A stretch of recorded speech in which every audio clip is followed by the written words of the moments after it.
melhor bulbo. Então, quem que a gente tem aqui numa vista posterior do bulbo? Também temos um triângulo do assoalho do quarto ventrículo, que a gente chama, da abertura losângica do rombencéfalo. Essa região chamada de óbex, mas não vamos comentar, porque isso vai demorar muito, também não vem ao que nós vamos precisar para o quarto bimestre. Mas tem coisa importante. Vocês estão vendo uma elevação aqui, ó? Uma elevação aqui e uma elevação aqui. Eu vou apagar de novo. Ó. Estão vendo uma elevação aqui e uma elevação aqui? Sim. Estão vendo, sim ou não? Sim. São dois o quê? Dois? Adivinha? Dois núcleos. Aqui é o núcleo do nervo vago. E aqui é o núcleo do hipoglosso. Simplesmente é o núcleo do nervo vago, o principal nervo parasimpático do corpo. O nervo que vai para o coração, que vai para os pulmões, que vai para a vesícula, que vai para o pâncreas, que vai para o fígado, que vai para o baço, que vai para o intestino primitivo anterior todo, para o intestino primitivo médio todo, que vai para as glândulas parótidas, salivares, que vai para o esôfago. Você entendeu? Inervação vagal. O nervo vai vagando pelo corpo quase todo. Nervo vago. Então o nervo vago sai daqui e vai para o corpo. O nervo vago é o nervo sensitivo, o nervo vago é o nervo motor, ou o nervo vago é o nervo misto? Misto. O nervo vago é o nervo o quê? Misto. Ou seja, ele capta a informação de sensibilidade do corpo e traz para cá, e ele leva informação de motricidade para mexer os órgãos. Sim ou não? Sim.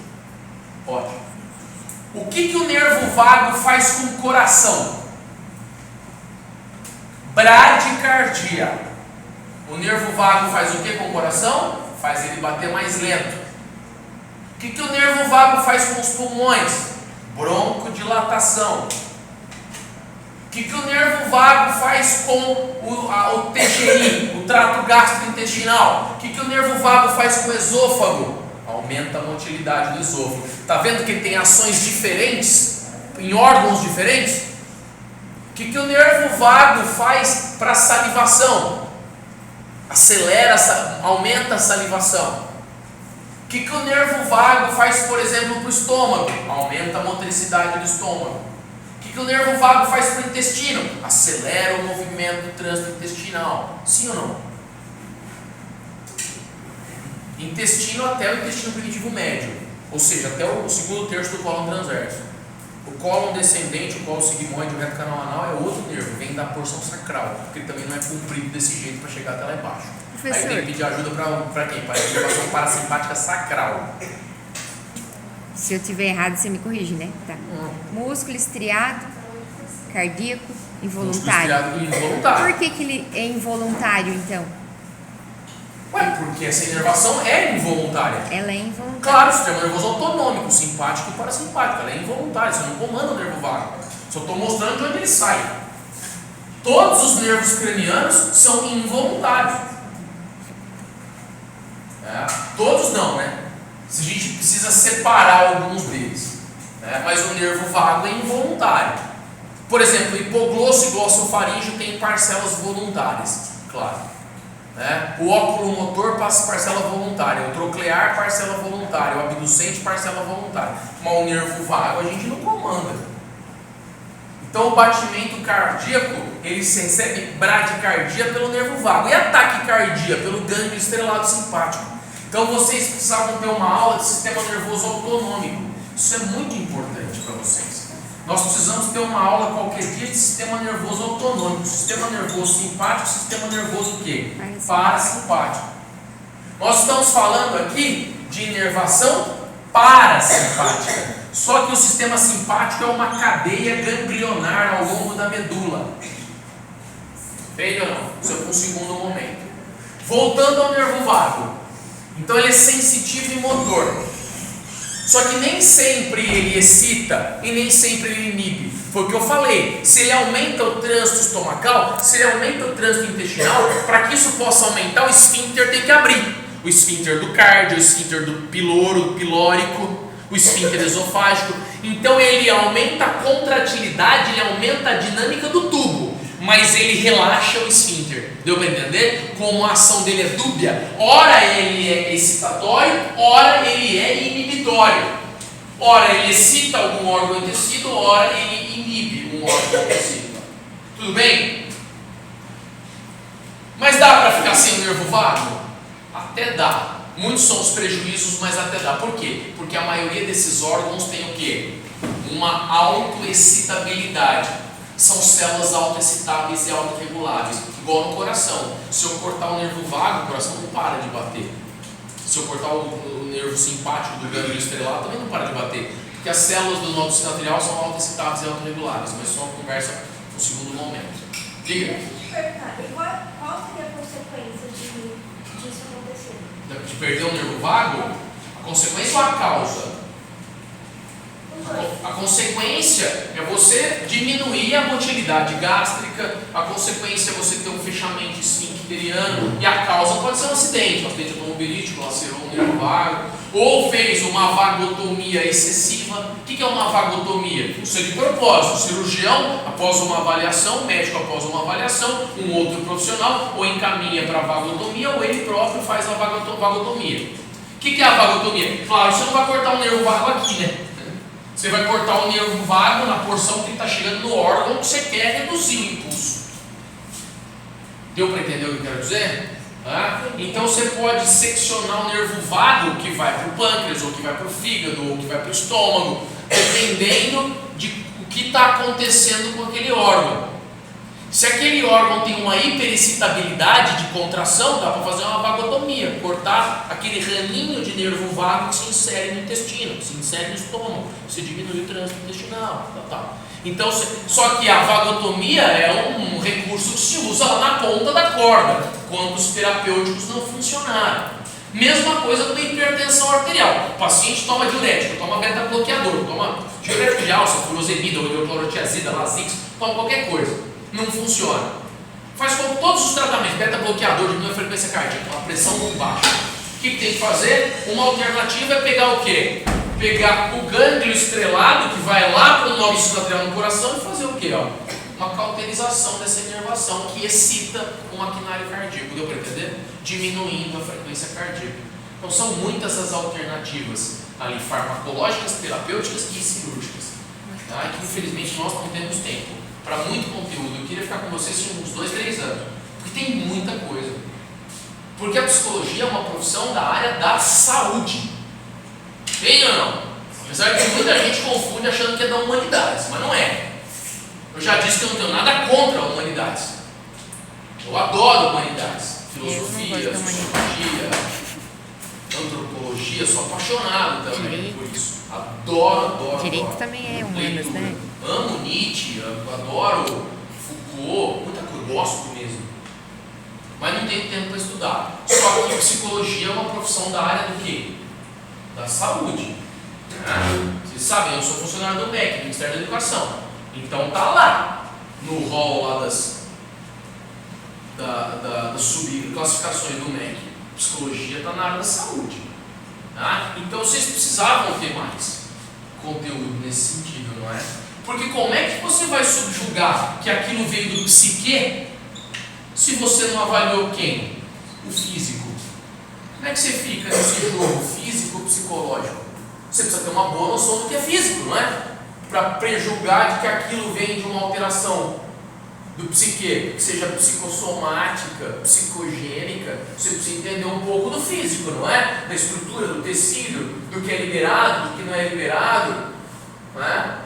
Hormonalmente, enzimaticamente, né? Bioquimicamente. Bom, continuando. Então aqui eu tenho o núcleo do nervo vago e aqui o núcleo do nervo hipoglosso, que é um nervo dentre os 12 pares de nervos cranianos, que é um nervo motor para a língua. É o que faz a língua mexer, é o nervo hipoglosso. Toda a língua. A língua é um músculo só, formado por muitos músculos aqui dentro. Na língua. A gente cortar a língua, tem um monte de músculo ali separado. longitudinal superior, longitudinal inferior, transversal, reto ou vertical. Tem muito músculo na língua. Entende ou não? O longitudinal superior e inferior retrai a língua para deglução, o transverso engrossa a língua, o reto ou vertical deprime ali a raiz da língua para aumentar o líquido das falsas, um monte de coisa. Bom, deu para entender? Isso aqui é uma visão posterior de quem? Do meu bulbo. E já que tudo isso aqui é bulbo, eu tenho duas elevações também aqui, ó. Aqui e aqui. São núcleos. Núcleo grácil e núcleo cuneiforme. Núcleo grácil e cuneiforme. É muita coisa, eu sei. Esses núcleos recebem informação que vem do corpo. Tato, pressão, vibração, estiramento, temperatura. Passam por aqui. E enviam essa informação para onde? Enviam essa informação do bulbo. Isso se cruza aqui no bulbo e vai para o tálamo aqui. E do tálamo vai para o córtex. Isso se chama via coluna dorsal leminisco-medial. Não vai dar tempo de ver, mas seria muito interessante ver. Então eu não vou ficar forçando muito, senão não vai aprender nada. Certo? Pessoal, alguma dúvida até aí? Não. Se tem, pode me perguntar. Vocês estão achando aí? Não é, mas não vou ficar bravo. Mas tudo bem? Vocês vão assistir os vídeos, prometam? Precisa, né? Precisa? Não precisa? Mas precisa para a prova ou para a vida? Para os dois. É, porque a prova faz parte da vida também. Né? Tem que simular, né, Maria? Ok? Olha lá, o que a gente tem, ó. Tanto de coisa que a gente tem, ó. Só vou apagar, ó. Como eu não mostrei quase nada, ó. Ó o tanto de seta e o tanto de estrutura que a gente tem ali, ó. Senhor. E função para cada uma dessas estruturas, ó. Tem muita coisa. Põe uns 10 no mesmo nome. O trígono óbex, que eu falei que queria comentar, o trígono do vago, o trígono do hipoglosso, os tecidos medulares, o folículo facial que eu apaguei, o sulco limitante, ó, tá vendo? O sulco limitante quando espessa, né? E forma o lóculos cerúleos, ó, o lóculos ceruleus aqui, né? E assim por diante. Bom, vamos para as últimas informações, então. Eu vou pedir para acender a luz, fazendo um favor, que eu não vou usar o slide agora, eu vou explicar de uma maneira a desenhar na luz, eu acho mais fácil agora.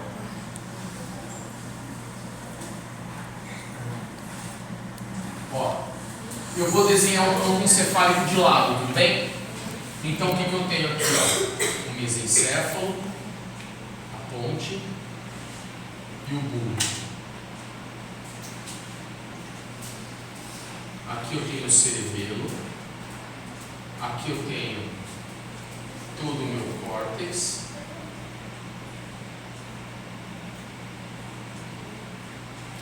a hipófise e tal. Tá? Depois do bulbo eu tenho os pares de nervos espinais aqui saindo da medula. Isso sim é nervo voluntário, para mexer braço, mexer perna, mexer tronco, voluntariamente. Tá? Vários da medula, tá? Aqui o cerebelo, como a gente conhece, a árvore vitae, a árvore da vida.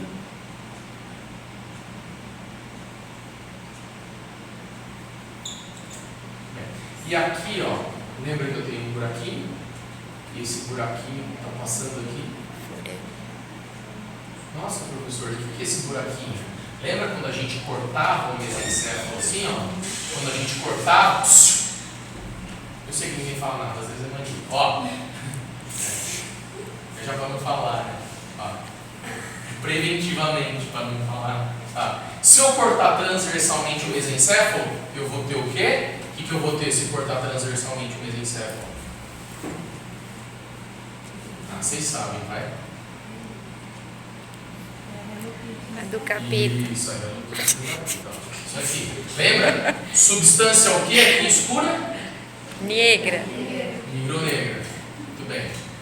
Núcleo Rubro. Aqueduto mesencefálico. Substância cinzenta periaquedutal mesencefálica. Lembra? Então, basicamente foi isso que a gente viu. Oi? Pode usar só o primeiro. Ah, Hello Kitty? Ah, acho que não, né? Ó, tá parecendo um ursinho, não tá? Triste, tá? Ó, o que a gente tem aqui, ó? Isso aqui, que é o aqueduto, é exatamente aqui, deu para entender? Eu cortei e tem um buraquinho aqui, um forâneo, um furinho ali. Tá? Só para vocês se localizarem. Então, nós vamos ter que falar o que agora? De mesencéfalo? Não, a ideia é falar de quem? De bulbo, que é o último conteúdo. Eu tenho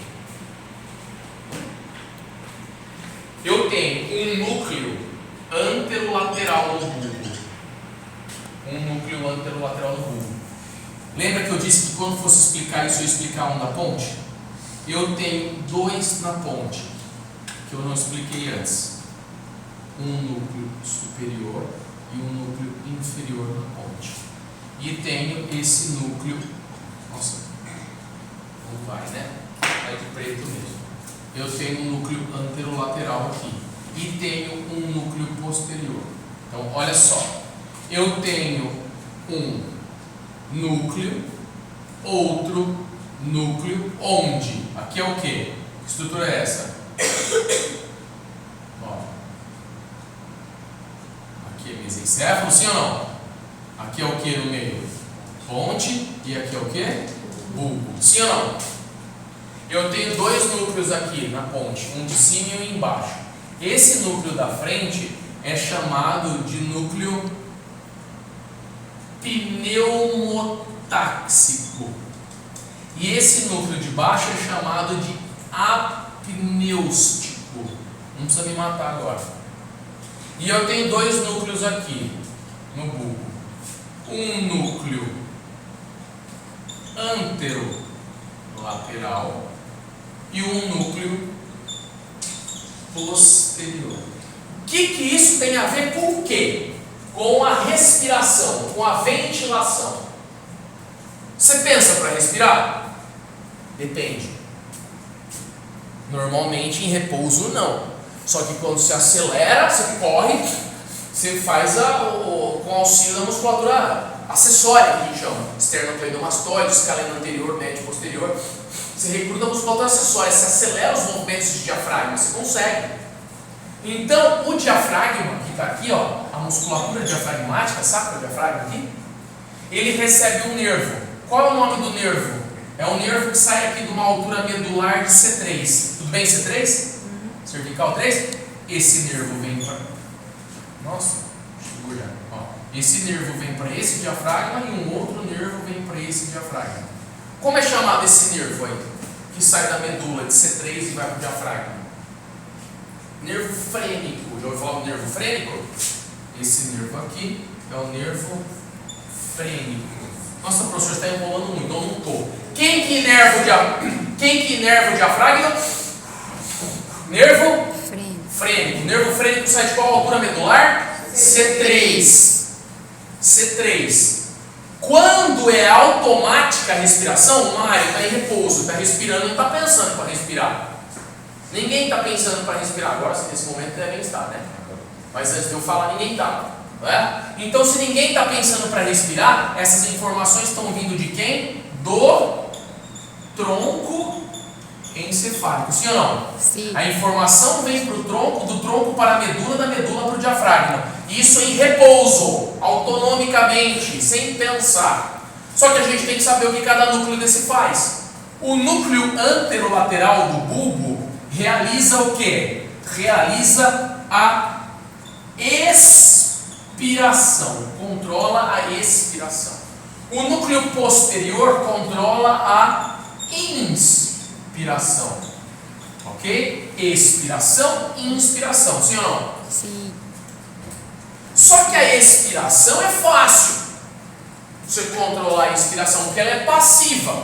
A hora que a bexiguinha murcha, terminou de murchar, terminou de expirar, de exalar.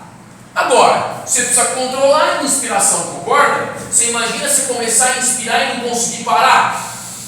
O que vai acontecer? Vai encher tanto o pulmão de ar que o alvéolo vai explodir, vai dar um barotrauma. um trauma, né, barométrico, um trauma de pressão, de volume. Então você tem que ter um tempo off, tem que ter alguém lá, um relezinho que diga para você, ó, tem que dar um off na INS. Vamos ver quem faz isso. Quem dá um off na INS não é aqui. Essa INS controla o quê? Controla o ciclo básico. Agora, quem controla o tempo off? Quem controla o tempo off são os núcleos da ponte. O que o núcleo apneústico faz? Olha só, o núcleo apneústico, ele é responsável por prolongar a inspiração. Sim ou não? Ele prolonga. Esses daqui controlam esses daqui, ó, controlam a frequência. E esses daqui controlam o quê? A profundidade da inspiração. Não sei se ficou claro. Os núcleos de baixo controlam o quê? A frequência. Sim ou não? E os de cima controlam a profundidade volumétrica da inspiração. Esse apneústico aqui, ele prolonga a INS. Ô louco, até quando? Até o infinito ele prolonga. Então ele tem que ser controlado por alguém. Então quem que manda nele? O pneumotáxico. Então o pneumotáxico faz o quê? O off. Ele desliga o apneústico. Ele inibe o apneústico. Sim ou não? Um é responsável por prolongar a inspiração e o outro por desligar o núcleo que prolonga. Sim ou não? Sim. Deu para entender? É isso que eu quero de vocês. Os dois aqui e os dois aqui. Como último conteúdo do tronco encefálico. Claro que era para ter passado muito mais coisa, mas é o que o tempo permite. O que vai cair na prova? Diencéfalo, tálamo, hipotálamo, epitálamo, subtálamo, localização das estruturas e funções comentadas. O que vai cair de tronco? Mesencéfalo, ponte, bulbo, corte transversal, a vista posterior, a ponte e o bulbo, ok? E também a prática no laboratório na aula que vem. Então, o que nós temos aqui? Ó? Nós estamos aqui no 5, tem a aula prática no 12, depois tem a aula de revisão no 19 e a prova no 26. Então, próxima aula é laboratório, depois na outra é revisão e na outra é prova. Essa aula prática você vai mostrar? Vou pegar isso aqui, ó. Vou pegar tudo isso aqui pra gente ver, ó. Eu vou, ó, só voltando. O tálamo não está aqui? O hipotálamo não está aqui? O subtálamo, o epitálamo. Eu vou pegar diencéfalo e pegar tronco. Nós vamos ver isso lá na prática. Vou alfinetar e tal. À vontade, imagina.